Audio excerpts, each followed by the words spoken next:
নমস্কার। চন্দ্র হচ্ছে আমাদের মন, আমাদের মনের তৃপ্তি, আমাদের মা তথা মহিলা কুল, মানসিক স্থিরতা, মনের প্রখর জোর বা মনের দিক থেকে প্রচণ্ড অসুবিধা, মন মানসিকতা এবং স্নায়ুর কারক গ্রহ। চন্দ্র আমাদের জন্মকুণ্ডলিতে ভালো থাকাটা অত্যন্তভাবে দরকার। খুব ভালো করে বুঝবেন আজকের এই আলোচনাটা। আমি চেষ্টা করব আপনাদেরকে সঠিক জ্যোতিষশাস্ত্রের, বৈদিক জ্যোতিষে চন্দ্রকে নিয়ে বা চন্দ্রের ক্যারেক্টার নিয়ে যা উল্লেখ রয়েছে সেটা নিয়ে একটা সূক্ষ্ম ধারণা আপনাদেরকে দেওয়ার জন্য। প্রথম কথা, চন্দ্রের একটি রাশি কর্কট, স্বাভাবিকভাবেই একটি তার লগ্ন কর্কট।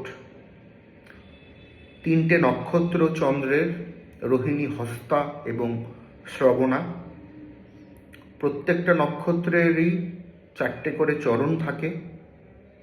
চন্দ্রের কিছু করণ রয়েছে, তার মধ্যে বালব করণ উল্লেখযোগ্য। অমাবস্যা তিথিতে চন্দ্র দুর্বল হয়ে যায়, পূর্ণিমা তিথিতে চন্দ্র পাওয়ারফুল হয়ে যায়। অমাবস্যা তিথিতে কোনো জাতক বা জাতিকা জন্ম নিলে তাদের অনেকাংশেই ডিপ্রেশন বা হতাশা তাড়াতাড়ি আসে। আবার পূর্ণিমা তিথিতে জন্ম নিলে তাদের মন মানসিকতা অনেকটাই কঠিন বা প্রাণবন্ত থাকে। তা বলে এই নয় যে তাদের ডিপ্রেশন বা হতাশা আসে না, সেটা সবারই আসে। আমি তুলনামূলক দুটোর মধ্যে যদি কম্পেয়ার করি সেক্ষেত্রে কথাটা বলছি। চন্দ্র বৃষ রাশির ঘরে, নির্দিষ্ট ডিগ্রি, নির্দিষ্ট নক্ষত্রে। চন্দ্র কর্কট রাশির ঘরে, নির্দিষ্ট ডিগ্রি, নির্দিষ্ট নক্ষত্রে। চন্দ্র তুলা রাশির ঘরে, নির্দিষ্ট ডিগ্রি, নির্দিষ্ট নক্ষত্রে। চন্দ্র মীন রাশিতে, নির্দিষ্ট ডিগ্রি, নির্দিষ্ট নক্ষত্রে। চন্দ্র ধনু রাশিতে, নির্দিষ্ট ডিগ্রি, নির্দিষ্ট নক্ষত্রে। শুভ প্রভাব আমাদেরকে দেবার চেষ্টা করে। আমি চেষ্টা কথাটা উল্লেখ কেন করলাম, এবার এই জায়গাটাকে একটু বুঝতে হবে। তার আগে বলে রাখি, অনেকে নামের প্রথম অক্ষর দেখে রাশি খোঁজেন, এভাবে রাশি হয় না। আমাদের জন্মকালীন সময়ে চন্দ্র যেই ঘরে অবস্থান করে সেটাই সেই জাতক বা জাতিকার রাশি। এছাড়া বা এই পদ্ধতির বাইরে আপনার, আমার বা আমাদের কি রাশি সেটা কখনোই নির্ণয় করা সম্ভব নয়।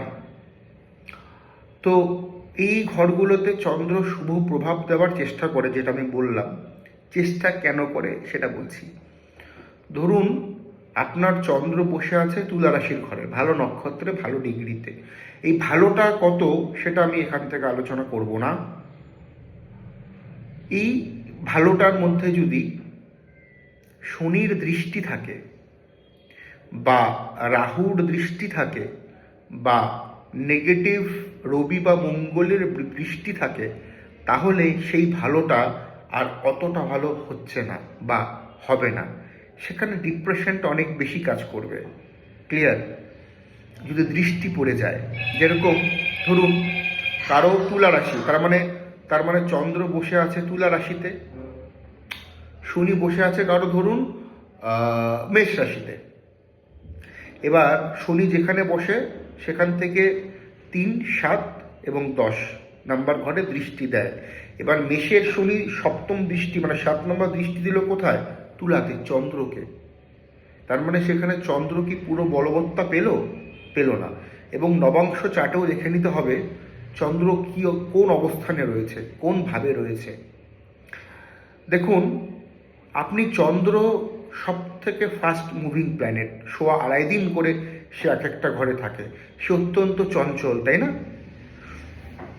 খেয়াল করে দেখবেন আমাদের মন কোনো রিজন নেই, এই ভালো এই মন্দ, এই ভালো এই মন্দ, এই ভালো এই মন্দ, মুড প্রচণ্ড সুইং হয় চন্দ্রের অশুভ প্রভাবের জন্য।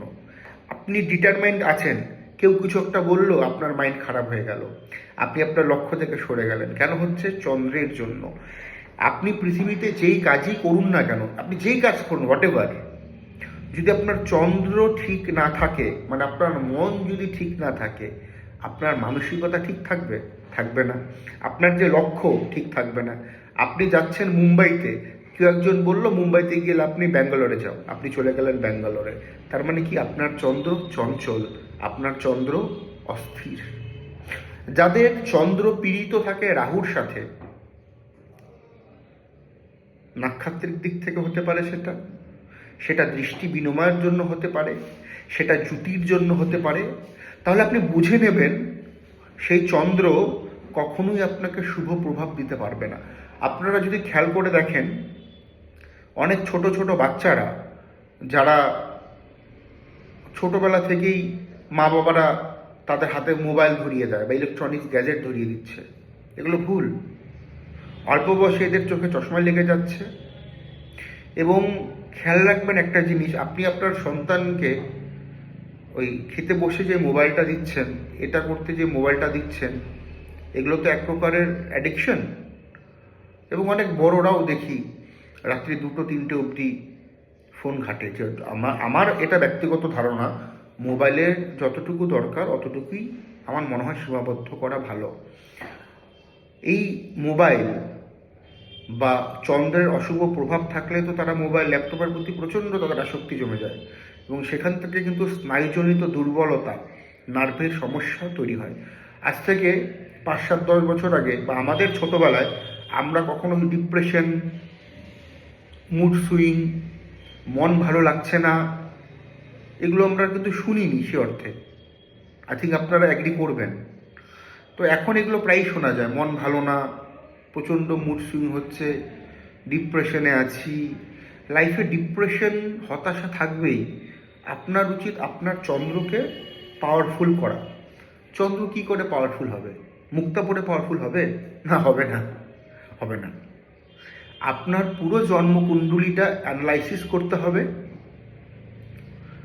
চন্দ্র কেন পীড়িত, কিভাবে পীড়িত, কোন অবস্থানে, কোন নক্ষত্রে, কোন ডিগ্রিতে পীড়িত, নবাংশ চার্ট, দশমাংশ চার্ট কী বলছে, সপ্তমাংশ চার্ট কী বলছে, ভাবস্ফুট কী বলছে, D60 কী বলছে, এগুলো ক্যালকুলেশন করার পরে তারপর গিয়েই একজন প্রকৃত জ্যোতিষী, যে প্রকৃত জ্যোতিষী, আমি কোনো মাঙ্গলিকালা বলছি না, কোনো কালসর্পওয়ালা বলছি না, ওদেরকে আমি জ্যোতিষ বলে মানি না।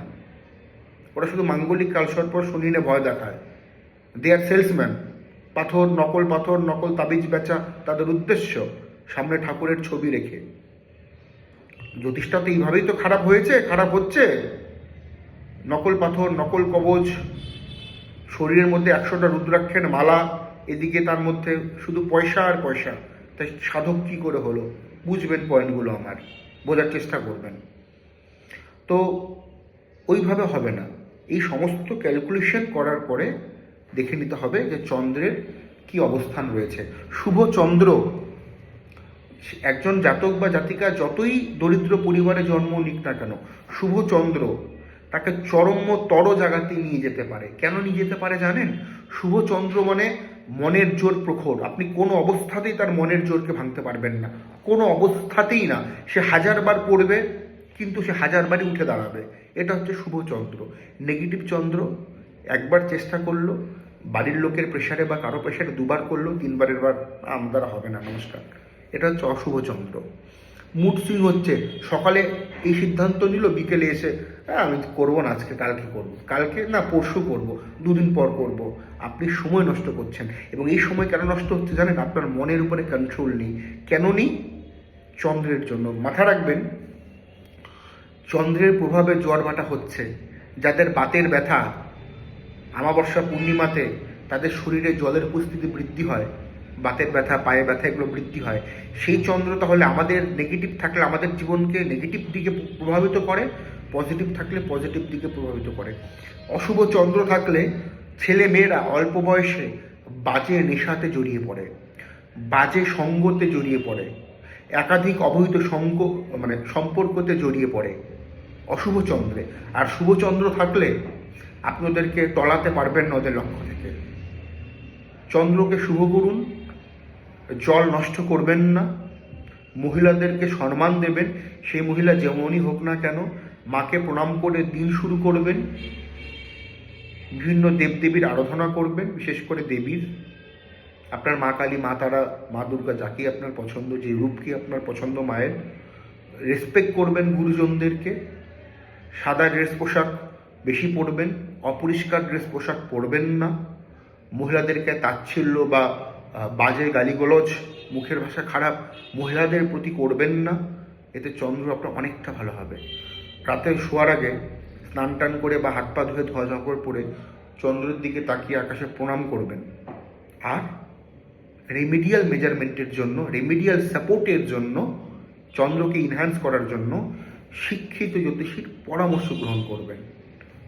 এই যে জিনিসগুলো মেনটেন করুন, চন্দ্র আপনার শুভ হবে, চন্দ্র আপনার পাওয়ারফুল হবে। আরেকটি উপাচার আমি আপনাদেরকে দিই, প্রত্যেকটা পূর্ণিমায় যাদের চন্দ্র অশুভ বা শুভ, এটা করুন। একটি মাটির ঘটে আপনারা পরিষ্কার জল অর্পণ করে আপনারা বাড়ির ছাদে হোক বা খোলা জায়গাতে হোক, পূর্ণিমার দিন আপনারা চন্দ্রের দিকে রেখে দিন, চন্দ্রের সাইডে রেখে দিন। পরের দিন সকালে পূর্ণিমার পরের দিন সেই জলটাকে নিজের গায়ে ছেটান এবং পুরো বাড়িতে ছেটান। মাসে একটি করে পূর্ণিমা পরে প্রত্যেকটা পূর্ণিমায় করুন। দায়িত্ব নিয়ে বলছি, 30% হলেও কাজ হবে। জলটাকে মাথায় পুরো গায়ে একটু একটু করে ছেটাবেন, এইভাবে ওং নম বিষ্ণু বলে আপনি ছেটান, বাড়িতে ছেটান, পজিটিভিটি হবেই হবে। তবে পাত্রটাকে কিছুতে ঢাকবেন না, যাতে চন্দ্রের যে আলোটা সেটা যেন জলের মধ্যে আছে। করে দেখুন পূর্ণিমাতেই করবেন, অন্যদিন করবেন না কিন্তু, তাহলে সমস্যা হতে পারে। নিজ দায়িত্বে করুন, ভালো হবে। নমস্কার।